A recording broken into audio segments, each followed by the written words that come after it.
Ben Yüksel. Bu videomu izlemeye hoş geldin. Bu videoda mikrokorgun içinden önce dışını tanıyarak bir başlangıç yapacağız. Öncelikle ön paneli bir bakalım. Videolarda birçok ismin Türkçeleştirmesi zor, tam karşılığının olmamasından ve müzik dilinde bu alışılageldiğinden bazı terimleri genellikle İngilizce karşılığıyla söylemiş olacağım. Arada böyle küçük sözlük bilgileri girmiş olurum. Evet, ilk olarak volüm knobu. Malum sesin şiddetini ayarlamak için kullandığımız bir knob. Arpeggiator switch, yani arpej düğmesi. Arpeggiator tempo led.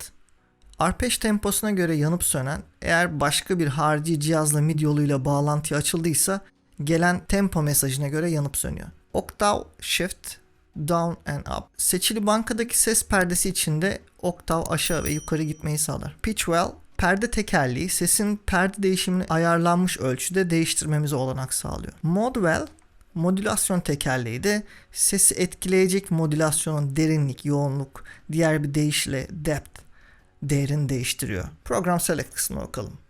Program select knob, program numbers tuşları, bir de burada site select için başka bir tuşumuz var.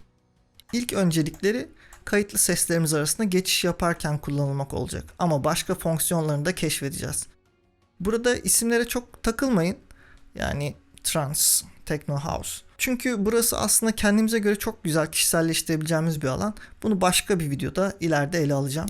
Hemen burada audio in 1-2 kısmı. Dışarıdan bir ses kaynağından mikrokorga ses gönderdiğimizde burada yeşil ışık göreceğiz. Eğer ki burada fazla ses gönderilmişse de kırmızı ışık göreceğiz. Write tuşu, bankalara ses kaydederken sıklıkla zaten bu tuşu kullanacağız.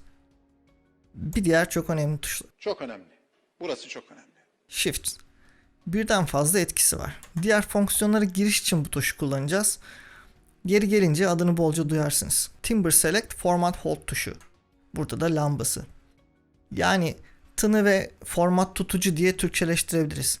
Hazırladığımız sesler katmanlar halinde, yani layer'larla oluşuyor. Biz burada timbre 1 ve 2'ye bakarak hangi katmanda çalıştığımızı göreceğiz. Aynı zamanda vokaderdeyken de kendi vokalimizi göndermezken bile buradan sesimizi sabitleyip çalmaya devam edeceğiz. Performans knobları ve hemen burada da edit knobları. Bunlarla hem sesler üzerinde ani etkiler yaratacağız hem de sesleri hazırlarken müdahalelerde bulunacağız.